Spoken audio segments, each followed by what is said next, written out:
Magandang araw sa inyong lahat at welcome sa aking channel. Katniel, nagkabalikan na. Usap-usapan ngayon ang bagong chismis tungkol kina Catherine Bernardo at Daniel Padilla. Matapos ibunyag ni Sian Gaza na maaring nagkabalikan na umano ang dating magkasintahan. Sa isang Facebook post sinabi ni Gaza, ang chismis ay nagkabalikan na daw pala ang Katniel. This is not confirmed yet, kasi isang source pa lang ang nag-i-explore sa akin. How true?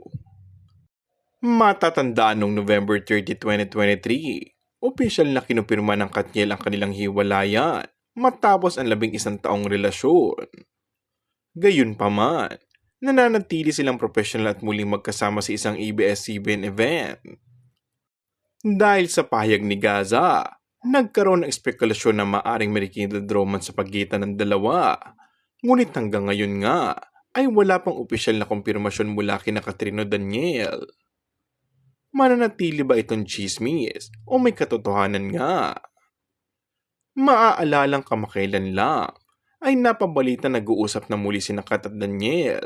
Madalas din umanong nagkikita si DJ sa labas ng bahay mismo ng aktres. Mas nagpatibay ng haka-haka ang biglang nagpatigil ng panliligaw di umano ng kapuso actor na si Alden Richards, ng aktor mismo ang nagkumpirma sa isa sa kanyang mga naging interview. And that's all for our today's video. Kung bago ka lang sa aking channel ay mag-subscribe at pindutin na rin ang notification bell. Maraming salamat!